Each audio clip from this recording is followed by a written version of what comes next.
अहमदाबाद एक ऐसा शहर है जो अपनी हिस्ट्री, कल्चर और खाने के लिए बहुत ज्यादा फेमस है। लेकिन शहर के बाहर छोटे गांव में एक ऐसा राज छुपा हुआ है जिसके बारे में लोग जिक्र करने से पहले 100 बार सोचते हैं, क्योंकि वो जिक्र बहुत भयानक होता है। एक ऐसा कुआं जिसको लोकल्स सुसाइड वेल कहा करते हैं। उन लोगों का मानना ये है कि अगर तुम रात के टाइम इस कुएं के पास जाते हो तो ये कुआं तुम्हें अपनी तरफ खींचने लगता है। ये कुआं तुम्हें अपने अंदर समा लेता है और तुम इस कुएं के अगर पास गए रात के समय तो कभी वापस नहीं आओगे। मैंने पहली बार उस कुएं को नवंबर की एक ठंडी शाम में देखा, या फिर आप रात भी कह सकते हैं, क्योंकि ठंडों में दिन जल्दी ढल जाते हैं। गांव के अंदर एक पुरानी सी पतली गली, उस पतली गली के अंदर खूब सारा अंधेरा, और जब उस गली से आप बाहर निकलोगे तो एक चौराहे जैसी जगह पे वो कुआं, एक बहुत पुराना और बहुत बड़ा पुराने पत्थरों का बना हुआ कुआं, जिसके चारों तरफ लोहे की ग्रिल लगी हुई थी, जिस ग्रिल में जगह जगह जंग लगी हुई थी, और उसी ग्रिल के ऊपर की तरफ एक पुराना लाल टेन लटका हुआ था जो हवा में बहुत तेजी से झूल रहा था। और उसकी हवा में झूलने की वजह से जो बल्ब का रिफ्लेक्शन पड़ रहा था उससे क्रीपी शैडो बन रही थी, जो देखने में बहुत ही ज्यादा डरावनी लग रही थी। उस शैडो को अगर किसी ने अचानक से देखा तो कोई भी डर जाए। और उस कुएं के आसपास एक बहुत ही ज्यादा अजीब चीज मैंने नोटिस करी। उस कुएं के आसपास कोई भी जानवर नहीं था, ना तो बिल्ली, ना तो कुत्ता, और ना ही कोई चिड़िया उस कुएं के आसपास उड़ रही थी। लोकल्स कहते हैं ये कहानी सन 1800 में शुरू हुई, जब यहाँ पे गांव का पुराना लैंडलॉर्ड, बहुत बड़ा पैसे वाला जमींदार रहा करता था। वो कुएं के पानी को अपना माल समझता था। उस कुएं से अगर किसी भी गांव वाले को पानी निकालना होता था तो उस लैंडलॉर्ड की परमिशन लेनी पड़ती थी, और अगर कोई भी उसके बनाए हुए रूल्स को तोड़ देता था तो उसको बहुत भयंकर भयंकर सजाओं का सामना करना पड़ता था। एक दिन एक 18 साल की लड़की, जिसका नाम रुक्मणी था, वो कुएं के पास गई पानी लेने के लिए। वो भी अपनी माँ के लिए, क्योंकि उसकी माँ घर पे बीमार थी, उसको अपनी माँ के लिए खाना बनाना था। लेकिन उस लैंडलॉर्ड को पता नहीं क्या हो गया, उसने उसको पानी लेने से मना कर दिया। जब रुक्मणी ने कहा नहीं, मुझे पानी की बहुत ज्यादा जरूरत है, मुझे अपनी माँ के लिए खाना बनाना है, तो उसने पूरे गांव के सामने रुक्मणी को बहुत बेइज्जत करा और बहुत बुरी तरह मारा। और उसके बाद उस लैंडलॉर्ड ने उस लड़की को कुएं में धक्का दे के अंदर गिरा दिया।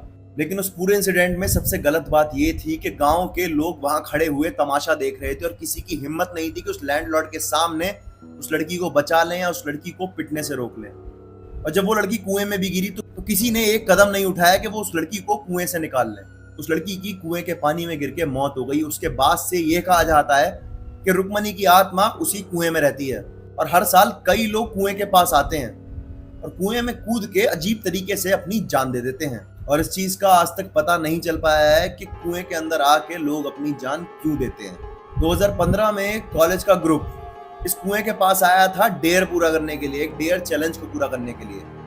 उस ग्रुप में एक लड़का था समीर नाम का, उसने इस जगह पे आते ही अपना फोन निकाला और वीडियो बनानी शुरू कर दी। कैमरे में साफ दिखाई दे रहा था कि समीर कुएं के किनारे पे खड़ा है, और उसके पीछे जो उसके दोस्त खड़े हैं वो हंसी मजाक कर रहे हैं और बहुत जोर जोर से हंस हंस के बातें कर रहे हैं। फिर अचानक से कैमरा हिला और पानी का एक बहुत जोरदार स्प्लैश आया, जो वीडियो के अंदर 1 सेकंड के लिए रिकॉर्ड हुआ, और एक सफेद चादर में लिपटी हुई शैडो कुएं के अंदर नजर आई। और उसके बाद समीर उस कुएं में गिर गया और समीर की भी जान चली गई। पुलिस ने उसका फोन निकाला, समीर की बॉडी को निकाला, और जब पुलिस ने उस फुटेज को चेक किया तो उसके अंदर सिर्फ एक पानी का स्प्लैश नजर आ रहा था और कुछ भी नहीं। पुलिस का मानना तो ये था कि समीर उस कुएं के पास गया, उसका पैर फिसला और वो कुएं में गिर गया। लेकिन गांव वाले तब भी यही बोल रहे थे कि समीर जो है उसका पैर नहीं फिसला था, उसको कुएं के अंदर खींचा गया था। फिर एक क्राइम जर्नलिस्ट वहां पहुंचा, और ये कहानी उस क्राइम जर्नलिस्ट ने ही मेरे को बताई है। मेरा नाम अर्जुन है, मैं एक क्राइम जर्नलिस्ट हूँ। मुझे ये सुपर नेचुरल चीजें, अबनॉर्मल चीजें, सुपर नेचुरल पावर, भूत प्रेत, ये सब बहुत ज्यादा पसंद है, और मैं हर चीज में लॉजिक ढूंढता हूँ। बिना लॉजिक के मुझे चीजें समझ नहीं आती। और जब मैंने सुसाइड वेल के बारे में सुना, इसकी वीडियोस देखी, इसके आर्टिकल्स पढ़े, तो मैं अपने आप को रोक नहीं पाया और मैं इन्वेस्टिगेशन करने के लिए उस वेल पे चला गया। मैं सुबह के 10 बजे करीब उस कुएं के पास पहुंच गया। उस कुएं के पास बहुत तेज धूप थी, लेकिन जैसे ही मैं जितना कुएं के पास जा रहा था मेरे को एक ठंडी हवा का एहसास हो रहा था।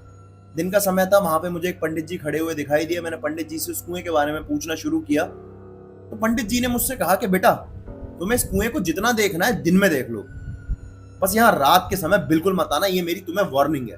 लेकिन मैंने एक चीज नोटिस करी कि उनकी आंखों में एक अजीब सा डर नजर आ रहा है।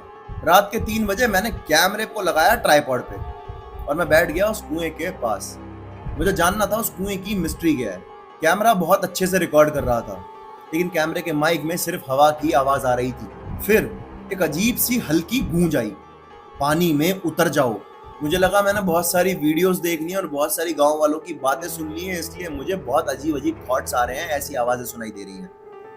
लेकिन मैं क्रॉस चेक करने के लिए टॉर्च को जलाता हूँ और उस कुएं के पास जाके अंदर टॉर्च डाल के कुएं में झांकता हूँ। और जब मैंने कुएं के पानी में देखा तो मेरे को पता चला उस पानी के अंदर मेरा रिफ्लेक्शन नहीं है, उस पानी के अंदर तो एक औरत का रिफ्लेक्शन है। उस औरत का रिफ्लेक्शन भीगा हुआ था, उसकी एक लंबी सी चोटी थी और उसने कुछ अजीब से सफेद कलर के कपड़े पहन रखे थे, एक सूट टाइप के।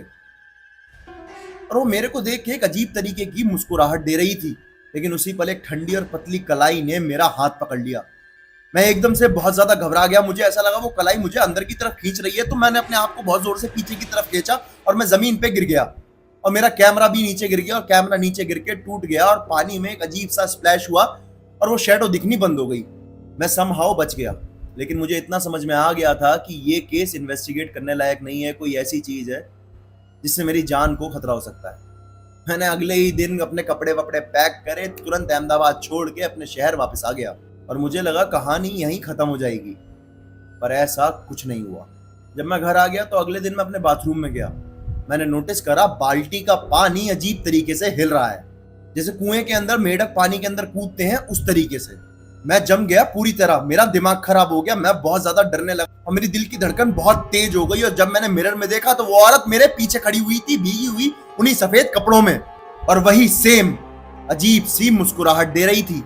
और मैं डर के मारे अपने बाथरूम से वापस आ गया। करीब 2 दिन तो मैंने पानी को हाथ भी नहीं लगाया, पानी की किसी चीज के आसपास भी नहीं गया। लेकिन एक रात मेरे फोन पे एक व्हाट्सएप पे मैसेज आता है, अननोन नंबर। अगर मैं उस नंबर को देखना चाहूं मैं नंबर को देख ही ना पाऊं, सिर्फ एक मैसेज, और उसके अंदर भी एक वॉइस मैसेज।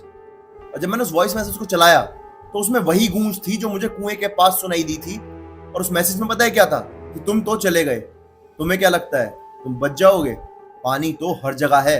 उसके बाद मैंने अपनी पहली टिकट कराई मेहंदीपुर बालाजी की, वहां जाके मत्था टेका, पंडित जी से एक पूजा कराई, अपना एक रुद्राभिषेक कराया।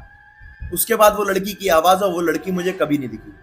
मैं भगवान को इसलिए शुक्रिया करता हूं कि शायद मेरी जान चली जाती, भगवान ने मेरी जान बचा ली। और उसके बाद ना मुझे वो लड़की दिखी और ना पानी से मुझे डर लगा। ये कहानी थी अर्जुन की और उस सुसाइड वेल के बारे में। अगर आपको ये कहानी अच्छी लगी हो तो कमेंट में जरूर बताना, और अगर आपको ऐसी किसी जगह के बारे में पता है तो कमेंट में बताना, उसके बारे में वीडियो मैं बनाऊंगा। और आपकी ऐसी कोई कहानी है तो द ओनली नकुल करके मेरा पेज है, आप मुझे वहां भेज सकते हो, इस वीडियो के कमेंट सेक्शन में बता सकते हो, या फिर आप मुझे ईमेल भी कर सकते हो। अब मिलते हैं अगली वीडियो में कल, तब तक के लिए मेरे पेज को सब्सक्राइब कर दीजिए ताकि मेरा मोटिवेशन बना रहे और मैं आपके लिए ऐसी इंटरेस्टिंग कहानियां लाता रहूं।